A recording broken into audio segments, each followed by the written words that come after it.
Salut à tous, c'est Statman et je suis très heureux de vous retrouver pour cette première vidéo d'un nouveau sujet que je vais développer sur ma chaîne. Comme je l'avais annoncé sur les réseaux sociaux, je vais ouvrir ma chaîne à de nouveaux sujets que j'ai envie de traiter et non pas simplement aux sujets que les gens ont envie de voir, parce que j'ai quand même envie de me faire plaisir et que j'ai envie de revenir à faire des vidéos de manière plus régulière, donc j'ai besoin de sujets qui me fassent autant plaisir que ce que les gens peuvent aimer d'un leur côté et de l'autre, donc c'est une sorte de compromis que je dois trouver. Et donc pour cela, je vais commenter un maximum et faire des vidéos sur la saison de Formule 1 2018 et même sur la Formule 1 en général parce que c'est une de mes trois passions principales avec le basket et la high-tech. Alors je sais très bien que les premiers abonnés de ma chaîne et ceux qui sont là depuis quasiment le début n'apprécieront peut-être pas les vidéos que je vais faire cette année sur la Formule 1 et même les années d'après. C'est quelque chose que je peux accepter totalement. Je ne vais pas vous demander de liker bêtement cette vidéo parce que ça n'aurait aucun intérêt si ce n'est de fausser les stats. Mais par contre, si vous voulez, disons, avoir une utilité et essayer de m'aider à faire en sorte que ce sujet puisse aussi avoir son audience sur ma chaîne, je vous incite fortement à partager cette vidéo sur les réseaux sociaux et même à vos amis qui pourraient être intéressés par le sport automobile et la Formule 1. Ce serait me rendre un grand service sans forcément regarder les vidéos, tout en apportant un public nouveau sur ma chaîne que je souhaiterais toucher. Cela me permettrait de commencer à agglomérer une sorte de seconde communauté qui serait plus intéressée par ce sujet, donc la Formule 1 et le sport automobile, afin de pouvoir à un moment ou à un autre les utiliser pour de plus gros projets, dans le sens les faire intervenir et les faire interagir.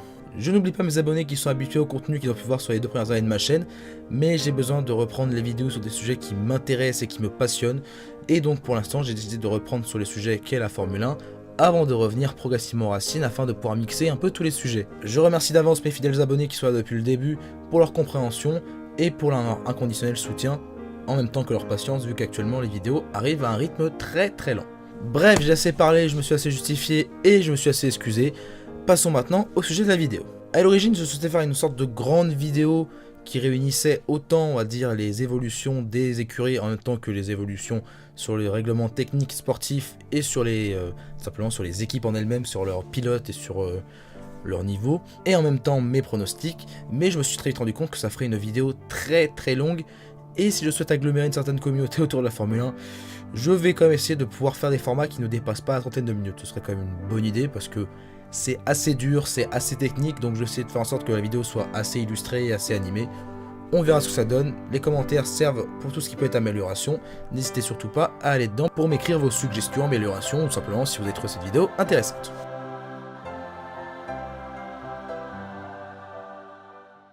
Commençons cette vidéo par ce qu'on pourrait appeler les principales informations globales qui concernent cette saison 2018. Cette saison comptera 21 Grands Prix, 21 courses, ce qui est un record égalé dans l'histoire de la Formule 1, avec le retour du Grand Prix d'Allemagne à Hockenheim et du Grand Prix de France au circuit Paul Ricard au Castellet. En contrepartie, le Grand Prix de Malaisie, comme annoncé l'année dernière, ne sera pas cette année au calendrier et on ne sait pas s'il sera de retour un jour sur le calendrier de Formule 1. Actuellement à l'écran, vous pouvez voir tout de suite le calendrier complet, avec si possible les dates des week-ends de Grand Prix. En Formule 1, ce qu'on appelle assez vulgairement les moteurs, et qui sont en fait des unités de puissance, sont composés de 6 composants principaux. D'un côté, nous avons le moteur à combustion et le turbo, donc ce sont des parties classiques d'un moteur à combustion et d'un moteur qui utilise du carburant, qui travaillent ensemble afin de délivrer de la puissance au moment où le pilote appuie sur la pédale d'accélérateur. De l'autre côté, vous avez ce que l'on appelle le MGUH et le MGUK, donc ce sont des noms assez barbares que je vais expliciter.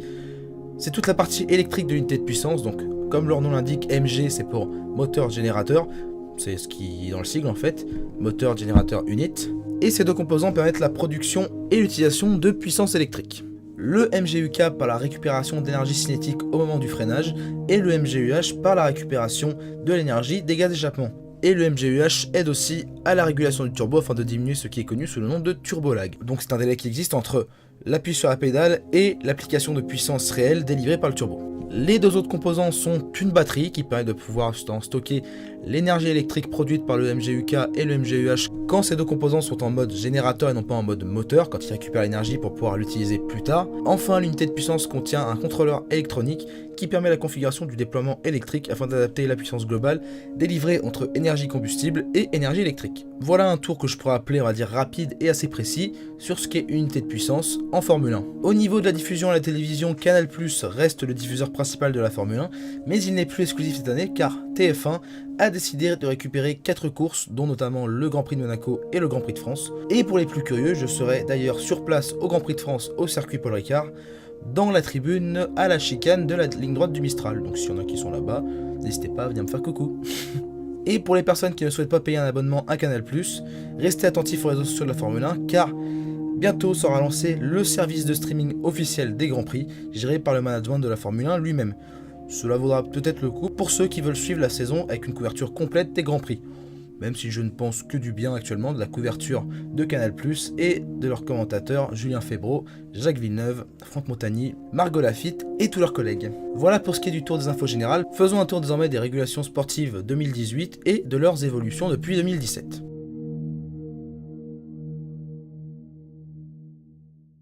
Un recul de l'horaire du Grand Prix pour les Grands Prix européens.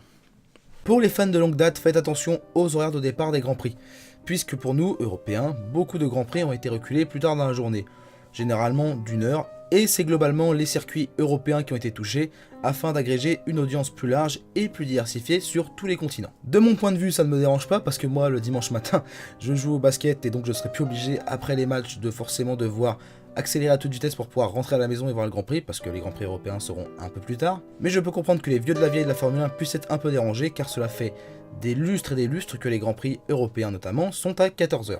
Pour les Grands Prix comme Suzuka, l'Australie qui se passe ce week-end, ou par exemple la Chine, pas tant que ça il me semble, mais bon, je suis pas sûr du tout. Tous les Grands Prix qui ne sont pas, on va dire, à horaire en après-midi pour l'Europe, ça ne changera pas grand-chose, que ça restera des horaires très exotiques. Donc désormais, lors de la tournée européenne de la Formule 1, vous pourrez organiser de magnifiques repas de famille le dimanche, avant d'aller voir paisiblement votre Grand Prix qui sera décalé à 15 h. Une gamme de pneus plus large. Si vous étiez déjà perdu en Formule 1 ces dernières années, Pirelli, le fournisseur unique de pneus, a décidé de vous rendre la tâche encore plus difficile.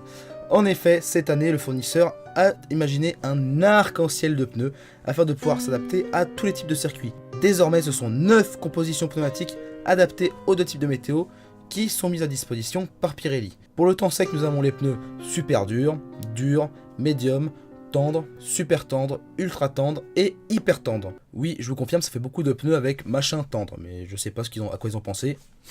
Je ne suis pas ingénieur chez Pirelli. Et pour le temps pluvieux, nous avons toujours les pneus intermédiaires et les pneus pluie appelés full wet, qui eux sont des pneus plus ou moins rainurés pour pouvoir dégager un maximum d'eau du circuit et pour éviter l'aquaplanage, parce que il faut rappeler que les pneus pour le temps sec sont des pneus slick, donc des pneus lisses. Si les pneus super durs sont une assurance selon Pirelli en cas de problème d'usure de pneus normal et n'ont pas vocation à être utilisés en temps normal sur les circuits de cette année, vous devriez voir les 6 autres compositions de pneus pour temps sec au moins une fois dans l'année. Ceux que l'on verra le plus seront les pneus tendres et les pneus avec quelque chose tendre. C'est la tendance globale que veut mettre en place Pirelli afin de faire que les courses soient au maximum des courses à 2 arrêts. Parce que les dernières, nous avons pu voir que les courses étaient souvent des courses à 1 arrêt, simplement parce que Pirelli obligeait à changer de pneus. Parce que très souvent, les pilotes arrivaient à faire plus de la moitié du Grand Prix avec les compositions de pneus les plus tendres, ce qui pose problème parce que normalement, les pneus les plus tendres sont censés pouvoir aider à avoir une adhérence plus élevée, mais à avoir une durée de vie plus faible. Alors que les dernières, nous avons pu voir par exemple en Autriche, des pneus ultra tendres duraient quasiment 2/3 du circuit. C'est problématique parce que c'était les pneus les plus tendres à porter. Et petite note supplémentaire, désormais les pneus intermédiaires et les pneus pluie auront chacun une composition tendre et une composition appelée base. La base en fait ce sont des pneus durs. Et là par contre c'est Pirelli qui décide à chaque Grand Prix quelle composition de pneus pluie est apportée, des pneus tendres ou des pneus base pour les wets et pour les intermédiaires. 3 unités de puissance par saison. Cette saison sera mise sous l'accent de la fiabilité au niveau des éléments moteurs et de l'unité de puissance, parce que non contente de devoir faire une saison avec 4 unités de puissance, désormais la FIA a décidé de faire passer l'allocation d'unités de puissance par saison à seulement 3. Et encore, 3 ce n'est pas pour toutes les pièces. Les pilotes auront 3 moteurs à combustion, 3 MGU-H, 3 turbos, mais ils n'auront que 2 batteries, 2 contrôleurs électroniques et 2 MGU-K. Donc comme je l'ai dit depuis tout à l'heure, c'est une saison qui va mettre en avant la fiabilité, car tout surdéveloppement ou problème de fiabilité peut vite coûter très cher en place de pénalité sur la grille. Chaque premier élément supplémentaire utilisé sera accompagné d'une pénalité de 10 places, et au-delà du premier élément, ce sera 5 places de pénalité sur la grille par élément changé.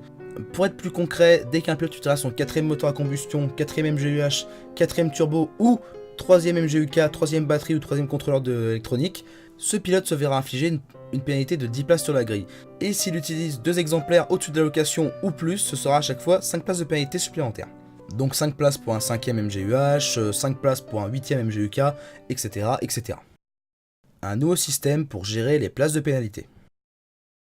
Afin d'arrêter les pénalités du type 55 places de pénalité pour la McLaren Honda de Fernando Alonso sur une grille de 20 voitures, Le nouveau système prévoit qu'au-delà de 15 places de pénalité, donc par exemple une boîte de vitesse changée et un cinquième moteur à combustion, le pilote sera envoyé, entre guillemets, au fond de la grille.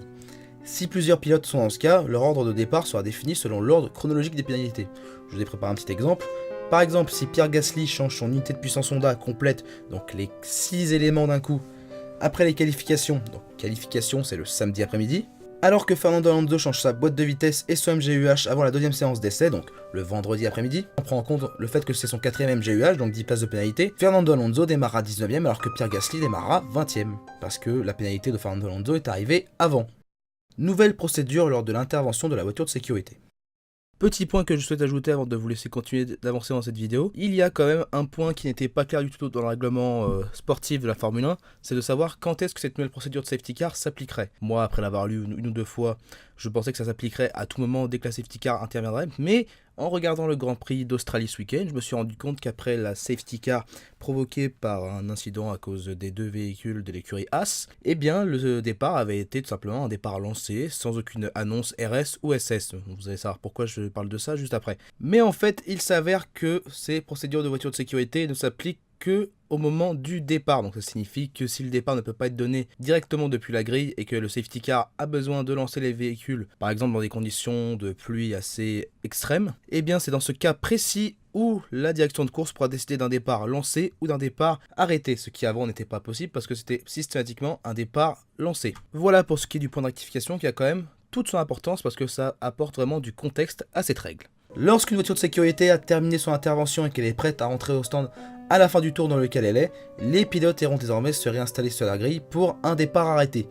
Cette idée a été soumise afin d'apporter plus de spectacle au sport puisque le départ du Grand Prix est très souvent le moment le plus spectaculaire et le plus accidentogène aussi. C'est une idée qui est originale mais dont je doute qu'elle reste très longtemps dans le sport, et c'est une nouvelle tentative que je trouve assez originale pour essayer d'apporter un peu plus de spectacle à la Formule 1. Néanmoins, si les conditions ne le permettent pas ou sont trop dangereuses, la direction de course pourra décider d'un départ lancé comme ce qui se passait avant. Dans ce cas, sur le côté de la piste, les pilotes verront deux sigles différents, SS pour Standing Start, donc départ arrêté, et RS pour Rolling Start, donc c'est-à-dire un départ lancé. La fin des Grid Girls.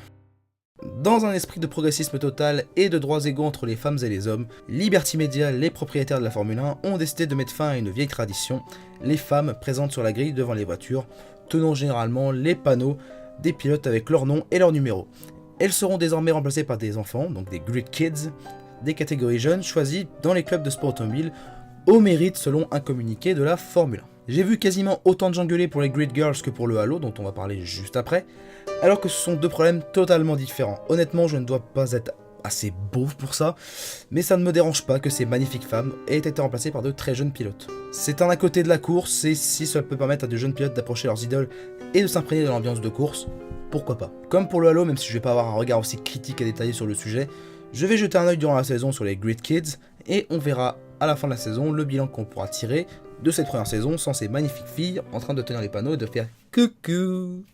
Voilà à peu près tout ce que l'on peut dire sur les régulations sportives de cette saison et celles qui ont pu évoluer entre les deux saisons. On va maintenant passer aux régulations techniques principales de 2018 et leurs évolutions entre la saison 2017 et la saison 2018.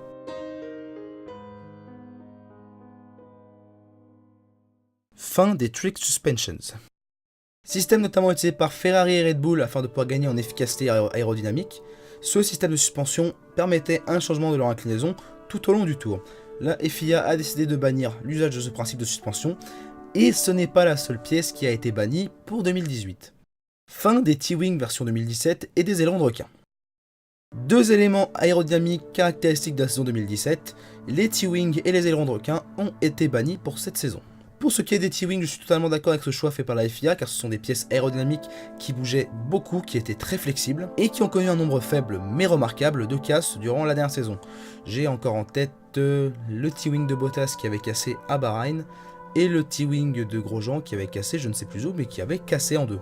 Et je n'étais pas fan du tout de ces cintres qui se baladaient en tous les sens sur le haut des capots moteurs des voitures. Les écuries ont anticipé cette interdiction en développant des T-Wing plus bas, plus solidement accrochés et moins voyants. Maintenant, il faudra voir où la course au développement emmènera le développement de ces pièces version 2.0. Pour les ailerons de requin, je suis quand même plus réservé. Moi, personnellement, j'aimais bien cette pièce qui apportait une sorte de radicalité aux voitures, en tout cas à leur design au niveau de capot moteur, tout en apportant une stabilité aérodynamique supérieure. On a pu voir McLaren qui évoquait notamment un problème de visibilité des sponsors qui étaient affichés sur leur aileron arrière. Mais s'il faut aller dans ce sens-là, je pense qu'il faut que la Formule 1 fasse un halo 3 fois plus épais afin qu'on puisse coller des sponsors encore un peu plus partout et mettre des sponsors partout sur la voiture, partout, afin que les financements soient en adéquation avec leur visibilité. Bien sûr, maintenant en Formule 1, on va mettre des sponsors partout plutôt que de développer les voitures en termes d'aérodynamique. Logique. Plus sérieusement, je vais pas épiloguer là-dessus, le nouveau look du capot moteur que toutes les écuries ont poussé à leur extrême limite, comme vous pouvez voir sur cette photo actuellement, apporte un look plus sain à la voiture, plus régulier. Les voitures perdent un petit peu en radicalité de design, mais ce n'est pas grave. Je ne vais pas la faire à fine bouche là-dessus parce que ce n'est pas l'élément principal qui change sur les voitures en 2018. L'introduction du Halo. Après plusieurs années de tests, le Halo est désormais obligatoire en Formule 1 et en Formule 2 en 2018. Son but premier est de protéger les pilotes des débris qui pourraient venir les heurter à la tête, pour des cas comme celui arrivé à Felipe Massa en 2009 lors des qualifications au Hungaroring de Hongrie, où un ressort s'était échappé de la voiture de Rubens Barrichello, qui était à l'époque chez Brown GP, venant heurter le milieu du casque de Massa, qui au final avait un poids relatif énorme vu qu'il arrivait à pleine vitesse dans la tête de Felipe Massa. Il n'a d'ailleurs pas recouru cette saison-là et a pris son temps pour revenir tranquillement la saison suivante, même s'il a connu bien moins de succès après cet accident qu'avant. Avec des normes de résistance extrêmes, il est aussi pensé en réaction à des incidents contemporains exceptionnels. On peut penser notamment à Jules Bianchi qui était passé sous une grue à Suzuka, et Henry Surtees qui a reçu un pneu sur la tête après l'incident d'un concurrent, ce qui avait causé sa mort. Comme certains ont déjà sûrement dû le voir, et je vais essayer de mettre une photo tout de suite afin qu'on puisse s'en rendre compte ensemble, l'installation des caméras télé va être beaucoup plus compliquée à cause du halo.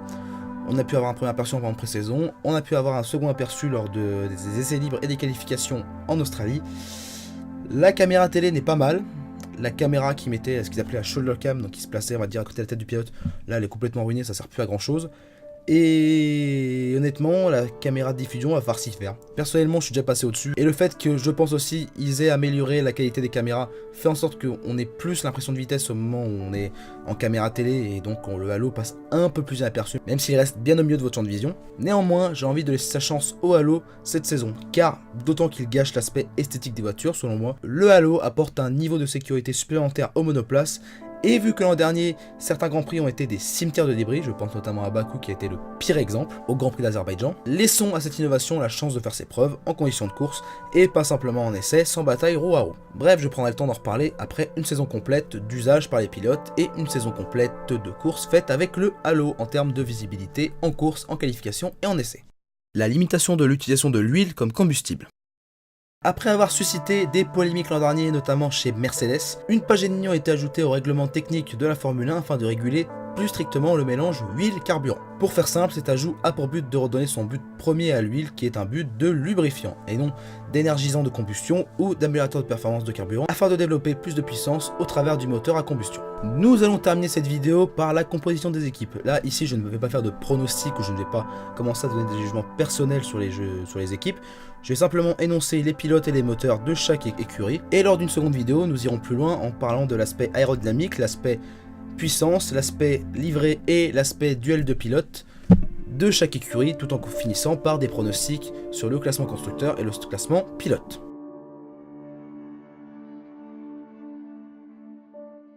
Cette année, l'écurie Sauber a été rejoint par Alfa Romeo dans un partenariat technique assez poussé. Au final, Sauber est un petit peu aujourd'hui comme une équipe Ferrari B afin de pouvoir y mettre des jeunes talents. Le moteur est donc un moteur Ferrari spécification 2018 client, je précise bien client parce que certains fournisseurs moteurs ont quand même une certaine tradition de fournir des moteurs moins puissants ou en tout cas moins bien réglés à leurs clients qu'à leur écurie d'usine. Et le duo de pilotes sera celui de Marcus Ericsson, le Suédois qui a désormais une certaine expérience en Formule 1, et de Charles Leclerc, jeune protégé Ferrari, qui arrive en Formule 1 auréolé de son titre de Formule 2. L'écurie Ferrari utilisera bien sûr son moteur version 2018, et le duo de pilotes sera celui de Sebastian Vettel et Kimi Raikkonen, qui était déjà présent l'année dernière. Chez Ferrari, il faut être assez clair, le numéro 1 c'est Vettel et le numéro 2 c'est Raikkonen. Même s'il faut remarquer qu'en qualification en Australie, Raikkonen est devant Vettel pour quelques centièmes, ce qui est une bonne nouvelle selon moi. J'en reparlerai dans la seconde vidéo, mais Raikkonen, vraiment, il faut quand même lancer certains lauriers, beaucoup plus que le fait Sergio Marchionne. L'écurie Force India est propulsée par le moteur Mercedes spécification 2018 client, et la VJM 11 sera pilotée par Sergio Pérez, le Mexicain, qui a désormais un petit bagage en Formule 1, qui a je crois maintenant 6 ans de Formule 1, et Esteban Ocon, le jeune espoir français, qui a donné beaucoup de fil à retordre à l'expérimenté mexicain. L'écurie Haas qui entre dans sa 3ème saison de Formule 1 et qui est aussi reconnue outre-Atlantique dans le sport mécanique américain, dispose du moteur Ferrari spécification 2018 et de pas mal d'éléments qui appartiennent à Ferrari, le moteur, la boîte de vitesse, les suspensions, j'en reparlerai dans la seconde vidéo. Et le duo de pilotes, Romain Grosjean et Kevin Magnussen, est totalement inchangé et a fait de bonnes choses en qualification en Australie en étant 7ème et 8ème, et donc après certaines pénalités, 6ème et 7ème. Après 3 années d'un partenariat compliqué, McLaren s'est séparé de son motoriste Honda pour adopter un moteur Renault spécification 2018. Encore une fois, je vais marquer client ici, même si Renault a quand même un passif de fourniture de moteurs égaux entre leur écurie d'usine et leur écurie cliente. Là-dessus, Renault a toujours été très clair. Et en piste à soi, parce que la Renault, l'écurie d'usine, n'est pas l'écurie disposant d'un moteur Renault la mieux classée. Cette année encore, Fernando Alonso et Stoffel Vandoorne feront un duo expérience-jeunesse qui permettra à McLaren, espérons-le, de faire beaucoup mieux que ces 3 dernières années qui ont été pénibles avec les problèmes de fiabilité et le gros déficit de puissance proposé par Honda malgré ces updates, ces spec 1, spec 2, spec 3 qui semblaient pas changer énormément de choses. Malgré tout, petit spoiler, je veux quand même qu'on garde une certaine réserve par rapport à Honda parce qu'ils sont quand même arrivés, il faut le dire, à un résultat que je qualifierais de décent en fin de saison dernière, même si malheureusement la puissance était un peu mieux, mais la fiabilité c'était pas mieux. Si je dis pas de bêtises, je crois que c'est 13 MGUH et 13 MGUK qu'ont utilisé Stoffel Vandoorne l'année dernière, ce qui est énorme quand on sait qu'il fallait en utiliser que 4. L'écurie d'usine Mercedes sera propulsée par son moteur spécification 2018 qui pourrait approcher les 1000 chevaux dans sa cartographie moteur la plus puissante. Le duo de pilotes reste inchangé, Lewis Hamilton, champion du monde en titre et quadruple champion du monde de Formule 1, accompagné de Valtteri Bottas qui espère faire mieux cette année avec Mercedes après une arrivée un peu tardive la dernière, après la retraite surprise de Nico Rosberg auréolé de son titre de Formule 1 en 2016. Malgré tout, l'année commence assez mal pour Bottas qui s'est mis dans le mur dans la 3ème partie de qualification, ce qui, sur selon moi, une erreur qui aurait pu être largement évitée. Notamment Bottas s'est allé accélérer quasiment à fond en ayant 2 roues dans l'herbe et 2 roues sur un vibreur. Dans tous les cas, les 4 roues étaient au-delà de la ligne blanche, le tour n'aurait pas été compté donc ça ne servait à rien de rester appuyé. L'écurie Red Bull Racing disposera cette année d'un moteur Tag Heuer version je remercie Renault pour les 4 titres apportés. Ça Red Bull, c'est le seul truc que je déteste chez eux, c'est qu'ils aient rebadgé leur moteur. Parce que Tag Heuer c'est un fabricant de montres et d'horlogerie en général, si je dis pas de bêtises. En aucun cas ils ne font de moteur et par problème avec Renault et par mécontentement de leur manque de puissance depuis le début de l'ère hybride, ils ont décidé de retirer le marquage Renault de leur livret depuis 2015 il me semble, et Renault n'apparaît même plus dans la communication d'équipe. Mais par contre, quand c'est pour dire que le moteur Renault manque de puissance, on dit bien Renault et on ne dit pas Tag Heuer. Bref, hypocrisie totale. D'ailleurs, il faut noter que maintenant, le sponsor titre de Red Bull, qui est-ce? C'est Aston Martin, une autre marque de voiture concurrente. Bref, j'ai du mal avec ça comme chez Red Bull, mais on va passer au duo de pilotes. Duo de pilotes qui reste d'ailleurs inchangé depuis l'année dernière, Max Verstappen et Daniel Ricciardo. Daniel Ricciardo qui aura l'envie, je pense, ce week-end de faire une bonne performance, malgré le fait qu'il ait été copé d'une pénalité de 3 places, après n'avoir pas respecté la limite de vitesse sous drapeau rouge lors des essais libres. L'écurie Renault disposera bien sûr de son moteur spécification 2018, et son duo sera très intéressant à suivre, puisqu'il est composé de Nico Hülkenberg et de Carlos Sainz Jr., prêté par Red Bull Racing à Renault pour 1 an. Duo très intéressant parce que c'est un duo qui va pousser Renault vers l'avant, 2 pilotes très compétitifs qui vont selon moi se pousser l'un et l'autre pour produire les meilleurs résultats possibles. Et d'ailleurs pour l'instant ça se passe plutôt bien puisqu'ils ont réussi à se qualifier tous les deux en Q3 lors du Grand Prix d'Australie. Justement pour pouvoir rebondir sur le fait que Carlos Sainz a été prêté par Red Bull à Renault, l'écurie B de Red Bull qui est Toro Rosso a récupéré en échange de Carlos Sainz le moteur Honda spécification 2018. Et là ce n'est pas un moteur client mais un moteur entre guillemets de Worksteam, donc d'écurie d'usine. C'est un moteur développé spécifiquement par Toro Rosso. Moteur qui a quand même beaucoup étonné parce qu'il a été vraiment assez fiable lors des essais libres comparé aux 3 années précédentes avec McLaren où ça avait été très compliqué niveau fiabilité. On nous a laissé entendre que Honda avait quasiment carte blanche pour pouvoir intégrer son moteur au châssis de la Toro Rosso et ça semble avoir pas trop mal marché, même si pour l'instant le déficit de puissance est encore présent puisque Brandon Hartley s'est qualifié 16ème et Pierre Gasly s'est qualifié 20ème et dernier lors des qualifications du Grand Prix d'Australie. Justement, le duo de pilotes, je viens de le citer, Pierre Gasly, le français, et Brandon Hartley, l'australien, 2 rookies de Formule 1 qui ont eu la chance de pouvoir faire 4-5 courses l'an dernier alors que Carlos Sainz avait été faire justement 4-5 courses avec Renault. 2 rookies à suivre et qui, j'espère, réussiront à faire avancer Toro Rosso afin qu'ils puissent se battre avec le milieu de plateau qui cette année sera très serré. Et enfin, Williams se dispose du moteur Mercedes 2018 version client et le duo Lance Stroll, Sergei Sirotkin peut nous donner un certain ressenti d'inexpérience et de manque de maturité. Lance Stroll a réussi à sortir de Q1 au Grand Prix d'Australie et partira 14e, alors que Sergei Sirotkin a eu un peu plus de mal et partira 18e. Honnêtement, j'attends pas grand chose cette année de Williams parce que c'est la première écurie depuis, je pense, un bon moment qui fait appel à deux pilotes dont l'argument principal pour avoir le baquet était l'argent plutôt que le talent pur. Je suis désolé de le dire, mais c'est à peu près ce que je pense par rapport aux apports de Sirotkin et de Stroll. C'était d'ailleurs une sorte de running gag l'an dernier quand on savait que Lance Stroll justement faisait entre guillemets peur à Felipe Massa parce que notamment on ne pouvait plus le voir au Grand Prix de Monza. Felipe Massa était clairement plus rapide que Lance Stroll, mais n'est pas passé devant parce que le papa de Lance Stroll apporte tellement d'argent à Williams que si chaque fois tu commences à faire de la merde, on va te mettre sur le côté. Finalement, Massa a pris sa retraite et aurait dû dépasser Lance Stroll lors du Grand Prix de Monza. Voilà pour ce qui est de cette assez longue vidéo finalement d'introduction aux informations sportives et techniques, selon moi, à connaître pour cette nouvelle saison. J'espère avoir été assez précis et assez complet dans les informations. J'ai fait quand même beaucoup de recherches et j'ai passé assez de temps dans le règlement sportif et technique qui fait une 150aine de pages, on va dire, à eux deux, et en anglais pour pouvoir y tirer les meilleures informations possibles. J'espère que cette vidéo vous aura plu. Si ce n'est le cas, n'hésitez pas à lâcher un gros like pour pouvoir encourager ce nouveau sujet sur la chaîne. N'hésitez pas à me dire si vous voulez avoir des informations supplémentaires ou si vous avez des questions, simplement j'essaierai d'y répondre en commentaire de la manière la plus précise possible. N'hésitez pas encore une fois à partager cette vidéo qui est d'un type nouveau, ou en tout cas d'un sujet nouveau sur ma chaîne. Et voilà, c'est à peu près tout ce que j'ai à vous dire. Cette vidéo sera suivie d'une seconde vidéo qui, elle, rentrera plus dans les détails des voitures en tant que telles, des duos de pilotes, de l'aérodynamisme, du moteur, des livrets. Je vais essayer de faire un truc assez complet avec aussi mes prédictions pour la saison après avoir vu le Grand Prix d'Australie, parce que celui-ci va apporter quelques réponses par rapport au rythme de course des écuries, parce que le rythme de qualification c'est bien, notamment avec Lewis Hamilton et Mercedes qui ont leur party mode qui leur permet d'avoir quasiment 1000 chevaux en qualification, mais s'ils laissent le moteur à 1000 chevaux pendant tout le temps, ça ne marchera pas. Donc à voir quelles seront les cartographies moteurs et les puissances délivrées lors de la course et quelles écuries réussiront à tirer leur épingle du jeu au niveau stratégique et au niveau rythme de course. Donc voilà, on va peut-être se répéter. Encore une fois, le petit like et le partage. Et sur ce, je vous dis à très bientôt pour une future vidéo de Formule 1 ou de high-tech. Allez, salut!